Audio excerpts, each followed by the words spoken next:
It's a story of a father who thought he lost his younger son, and then realizes that he also lost his older son. And he's desperate to restore the relationships of his family and to make it whole again. And I think Jesus is telling us in this parable that we can lose relationships with those that are closest to us if we're not paying attention.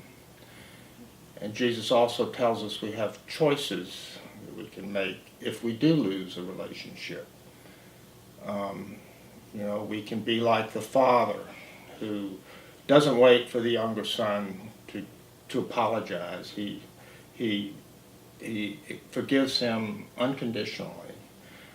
He understands his older son's resentment, but he still encourages him to reconcile with his younger brother to restore the family.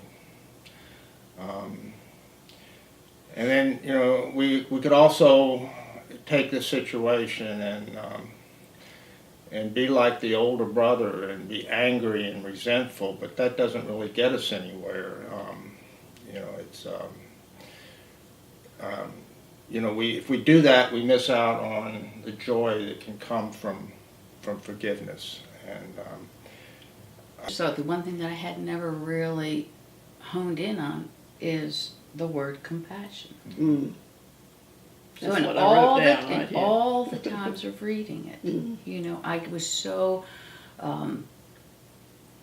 simpatico with the role of the responsible one that it clouded everything else. And when you let that go, you become more empathetic, and through that empathy, you become more compassionate. I think it's easy, even though the older son takes the position he does and complains. I found myself easy to empathize with him. Right. And yet that bitterness and that anger, that resentment, will never serve him. No, not at all. So it's really in his best interest to be present and to find a way. And certainly the Father says, I love you, I always love you. And that's another something I thought was very insightful, is to say that. Because so often, obviously he needed to hear that. He didn't feel that from his father. And I thought that was very... The older son. Yes. No matter where you are or where you've been, I'll keep searching for you till I find you. Till I find you. Yeah. I think we have to remember that this is, there are three stories here. The lost sheep, the lost coin, Right. and then the lost son. And the whole thing is about, I will search for you no matter where you are, wherever that little sheep ran and wherever that coin is hidden. That's Christopher Barfield in a sermon on this gospel in 1999, so it's 20 years ago. I guess that's right. He said exactly that. He said in the end, the good news in this parable is that God does not give up searching for us. Yeah. In fact, the Father will not give up on us until every last one of us has been found and welcome home. And Hallelujah. Yes, and that's thanks be to God. Yeah.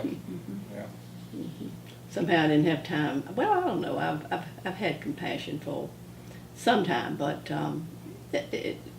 I've had a busy life. Is it harder to give compassion to those who are closest to us? Is it easier to give it away, to share it for those that we're not as intimate with?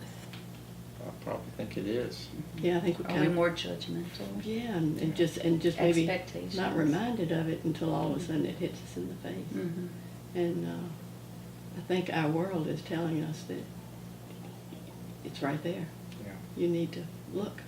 You need to listen. But I thought it was interesting the way that the father understood where the older son was coming from, and Do you think he I understood? think he did. Mhm. Yeah. I agree with Bill, I do. And I think that older son probably had to keep working on that father. Well, 'Cause maybe, at first maybe he just went, he was just for the younger son, and he really wasn't considering He- the well, older son But situation. I think that's what he recognized, that, the problem child gets all the attention, and Yeah. the obedient child is left on his own. And I think the father realized that when this. Yeah, I think all of a sudden when the younger son showed up and said, "Hey, what about me?" Yeah. The older one. He said, "Oh." But he didn't even get invited to the ceremony. He's out in the know field. it. It's kind of He's an still out afterthought, wasn't working. An afterthought, Yeah. and that's sad. Yeah, well, it is. So- I mean, it is. There's a fine line between resentment. I call it a pity party. That pity party, and really just a lack of consideration or a lack of thoughtfulness of come and join your brother's home and let us all celebrate. And isn't that who we all are? Absolutely. I mean, Exactly. how many of us are able to have that whole perspective? Absolutely. So that's the beauty of a story, Yeah, and It's a taking all the beautiful different parts. it really is. For me, it was just fabulous to let go of the older brother. It was just so wonderful because as I said, being in that role, I know that bitterness, resentment, the only person you're hurting is yourself. So if you can have an open heart, and if you can embrace it and be present in this moment and realize the joy that your father received by having his son back. Right. Think of the father. And to me, that was probably reading it over and over again, that probably was that wonderful gift. And Christopher saying at the end, we'll all be forgiven, and God will keep searching for you, and you always have a home. What a And message bringing them of both Yeah. home. what a Right. message of just forgiveness, and something to really think about during Lent as we approach Yeah. Easter and Jesus, the Son of God, in his journey that is going to be coming in the next few weeks. Yeah. Very prophetic. Rejoice. What was lost is found. Yeah. Mm-hmm. Woo. Mm-hmm. Mm-hmm.